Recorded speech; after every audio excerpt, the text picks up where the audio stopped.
Welcome to Donmar TV News Channel. Positibo ang sinabi ni Presidential Candidate Mayor Isko Moreno Dumagoso na humahanga ito sa pamumuno ni Pangulong Rodrigo Roa Duterte sa bansa.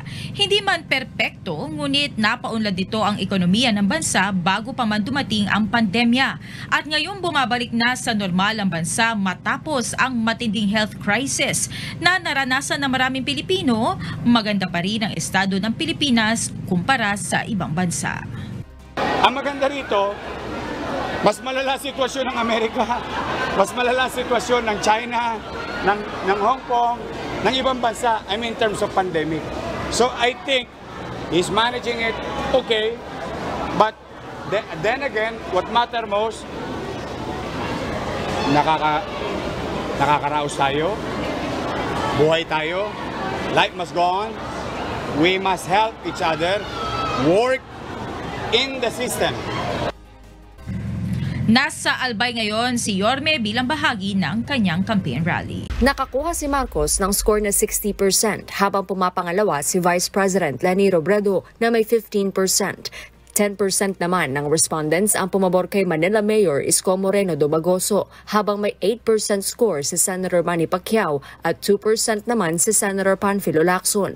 Kinuwestiyon naman ni Pacquiao ang bilang ng mga respondent na sinasabing nakausap umano ng Pulse Asia Survey. Muling giniit nito na hindi siya matitinag sa kanyang kandidatura sa pagkapresidente dahil lamang sa mababang survey. Sino kaya maniwala? Dapat tinanong nila yung baka yung mga mayayaman lang tinanong nila. Hindi nila tinanong yung mga mahihirap na tao. Basta kumpiyansa pa rin ako na ang mga mahihirap na tao ay nagsama-sama ngayon para magkaroon sila ng importansya at umunlad ang kanilang pamumuhay. Naniniwala naman ang kampo ni Robredo na hindi pa buong nagre-reflect sa mga survey ang suporta sa mga malalaking campaign rally. Ayon sa tagapagsalita ni Robredo na si Attorney Barry Gutierrez, ginawa ang naturang survey bago pa man mangyari ang mga malalaking people's rally kung saan mas dumami anya ang sumuporta sa vice-presidente. Tiwalaan niya ang kampo ni Robredo na magre-resulta ang mga susunod na araw sa tagumpay sa eleksyon bilang maliwanag anya na nasa kanila ang momentum. Isinagawa ang naturang Pulse Asia Survey noong February 18 to 23, 2022 gamit ang face-to-face interviews sa 2,400 registered voters na may margin of error na plus-minus 2%.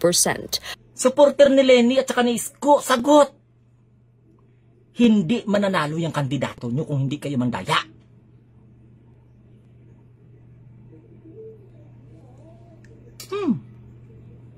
Ano, naiinis ka na? Oh, naiinis ka na? Ha? Naiinis ka na? Huwag kang mainis kasi yan ang katotohanan. Oh, a-attend yung kandidato ninyo sa debate? Kulang sa pansin yung kandidato ninyo.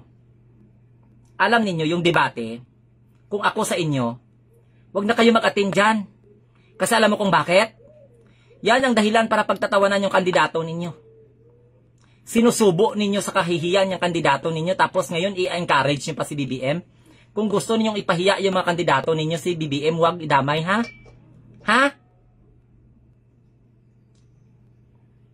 Nagets ninyo? Sagot! Ay! Napipi na kayo? Wala na kayong kamay? Naubos na yung data ninyo? Naubos na yung load ninyo? Mamaya wala kayong 500 pesos. Wala kayong sweldo. Oh. May kuta pa naman kayo dito. Binibilang kaya yung mga pangbabastos ninyo sa live ko. Hindihan? Para mo malaman, ha? Supporter ng kandidato na kalaban ni BBM, ha? Ang kandidato namin hindi kulang sa pansin. Correct? Kami ang may gusto na manalo si BBM.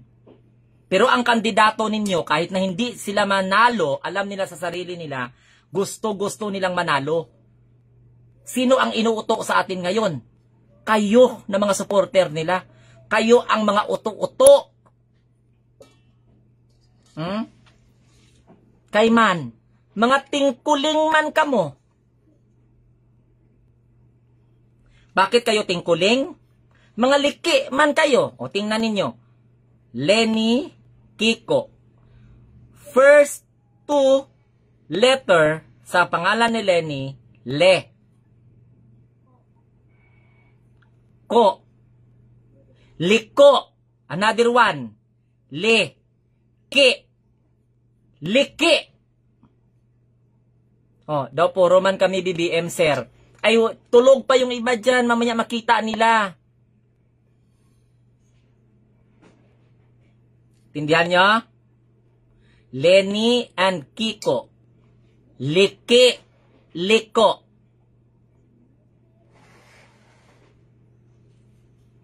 Tingkuling.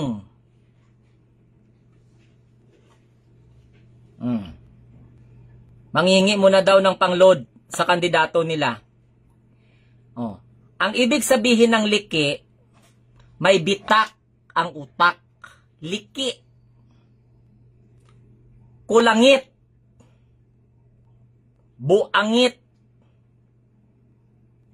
Ano pa? You're the best, Sir Glenn, sa pangasa.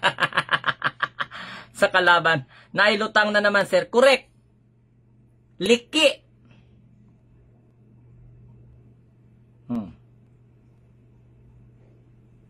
Intindihan? Yung liki, nakapattern yan doon sa pagpapagawa nilang ng daan na matuwid. Oh, sabi ni Nonong Dick, ikaw, LBM, mabaho. Siyempre, tae nyo yan eh. Mabaho talaga yung LBM. Tingnan mo, di ba yellow ka?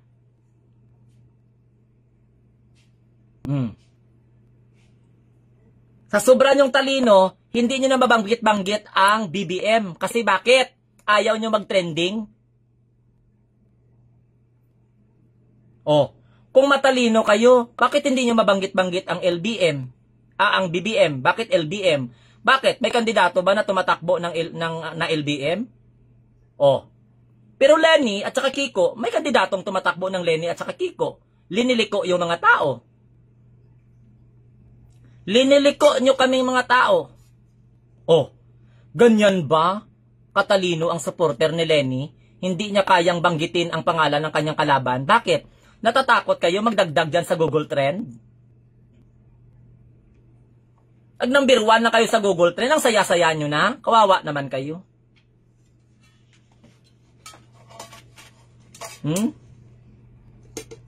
Balang araw yung Kiko Pangilinan, mangna niya, Kiko Panghinaan. Ay pinakdol takasang kaserula karon. Takluban takasang luwag. Ang liki may saltik. Liki. Combination ng Lenny at saka Kiko. Liki. Liniliko niya ang mga tao. Alam mo, yung mga may mga pigsa, pag masakit yan ang pigsa nila, parang ini-LBM yan sila. Anong number, sir? Baka number sa worst BP sa history ng Philippines, sir. Sila LBM, tae dilawan na, pinklawan na ngayon. Correct. Oh. Ha. Kayo na mga liki ang dahilan kung bakit ang mga ihi namin dito nagasumpit. Sir, may bago akong kanta. Ano na naman yung kanta niyan? Vargas Aldrich. Oh, sige be. Oh, sige. Makinig. Yung nagpagawa ng tulay na matuwid, daang matuwid. Asa ka nakakita na may matuwid na daan? Wala ko nakitang matuwid na daan dito. Huwag nyo kaming pinagluloko-loko, ha? Hindi ako naniniwala doon sa kanila eh. Daang matuwid.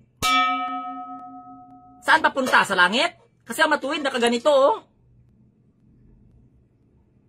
Gawin nyo pa kasing liko-liko ang boto ng mga tao eh. Kayo din ang kumukontra sa mga kumukontra sa sarili nyong pronouncement. Daang matuwid. Botong liko. Diyos ko, my God, Santissima. Vote straight kami, no? Ang boto namin straight. Hindi tiko.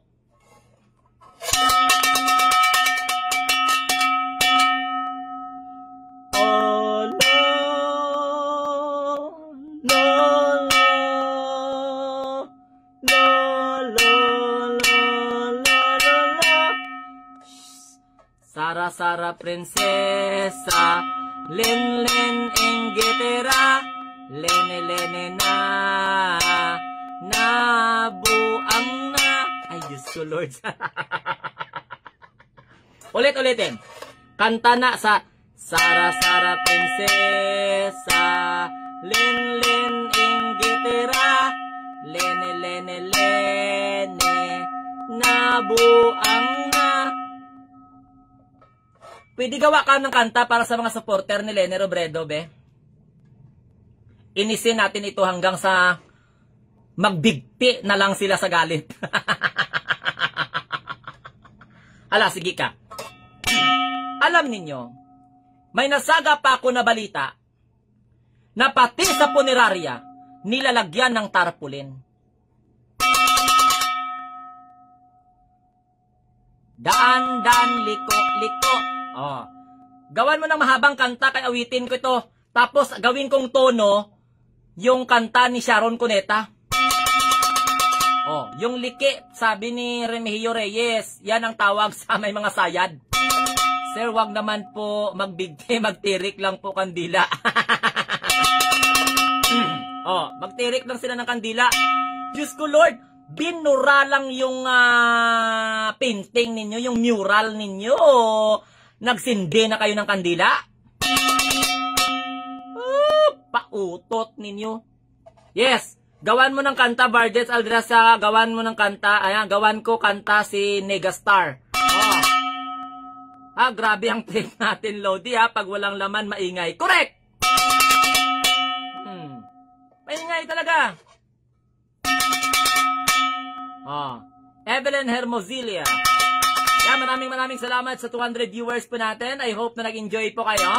Oras po natin mga kaibigan, alas 3:18 na po ng hapon. Oh, medyo maulan-ulan ang panahon, mainit-init. Pagbuboto na sa mga patay. Correct! Alam nyo sa totoo lang, nasubrahan kasi kayo katalino. Bintang ng bintang kayo.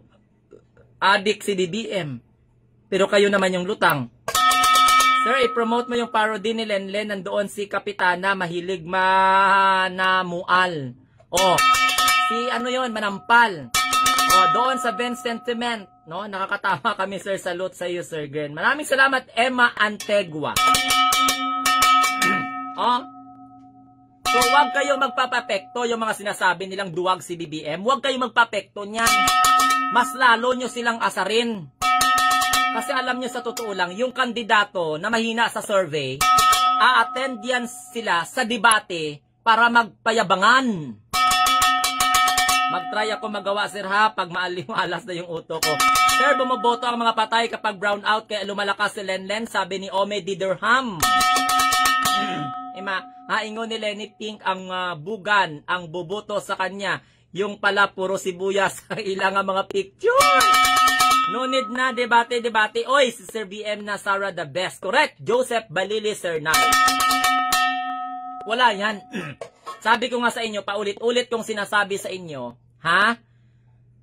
na ang pag-attend sa debate, gawain lang yan supposed to be ng mga kulang sa numero.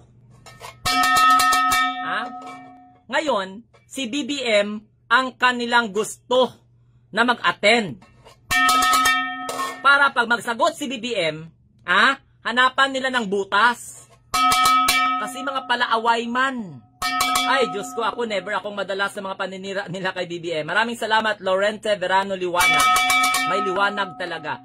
Langhi Adradi, magsama na si Rowena at Lenlen, pareho mga buang. Ay, naku, Santissima Trinidad. Yan ang sinasabi ko eh. Ang hilig-hilig nila mamintas. Ngayon, pinapaliwanag namin dito sa mga tao, na panahon ngayon na kausapin mo yung mga tao. Hindi doon sa mga debate na yan. Kasi pwede nang hindi mag-attend si BBM sa debate. Naka-attend na kaya siya sa SMNI. Mas credible pa. Kalye